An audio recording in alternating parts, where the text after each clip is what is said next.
ফয়সাল আমাদের জানাবেন যে বাড়ি ফেরাদের কোনো সহায়তা করছে কিনা প্রশাসন, এবং যারা এখনো আশ্রয়কেন্দ্রে আছেন, যাদের বাড়িতে এখন শুকনো খাবার, তারা ঠিকঠাক ত্রাণ পাচ্ছে কিনা, তাদের বাসায় খাবার পাঠানোর কোনো ব্যবস্থা করা হচ্ছে কিনা।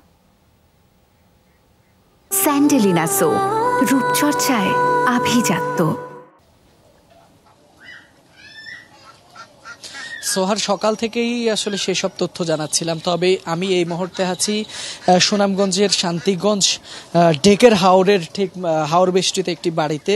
এই বাড়ির মানুষজন গত এক সপ্তাহ ধরে কিভাবে জীবনযাপন করছেন এই বন্যার মধ্যে, সেই চিত্রটি আজকে আমাদের দর্শকদের একটু দেখাতে চাই।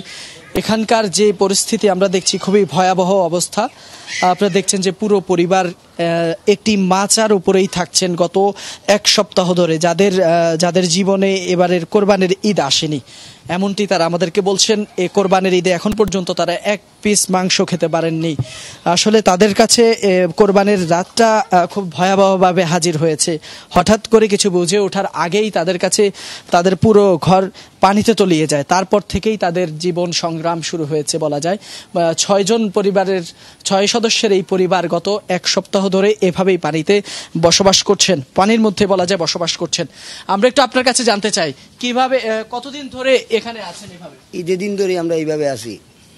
সরকারের কোনো ত্রাণ সহযোগিতা আপনারা পেয়েছেন কিনা, বা কোনো প্রশাসনের সহযোগিতা আপনাদের কাছে এসেছে কিনা? জি না, কোনো প্রশাসনও পাই না, সরকারও পাই না। মেম্বারে 2 কেজি চাউল 2 দিন দিয়ে গেছে, 4 কেজি চাউল, আর কোনো কিছু পাই নাই। কিভাবে কাটাচ্ছেন দিন? ও তো দিন মজুরি আইনা খাই আর দখরি চলি এভাবে।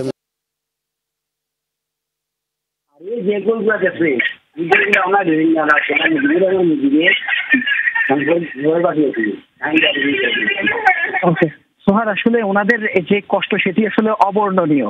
আপনি দেখতে পাচ্ছেন যে আমি ঘরের মধ্যে হাঁটছি, মনে হবে যে এটি কোনো ক্ষেত খামার, যার কারণে যেটি আপনি দেখলেই ক্যামেরার ফ্রেমে দেখলেই বুঝতে পারবেন আসলে এটি একটি ক্ষেত খামার বা এরকম কিছু জলাশয় মনে হবে, কিন্তু আসলে এটি একটি ঘর।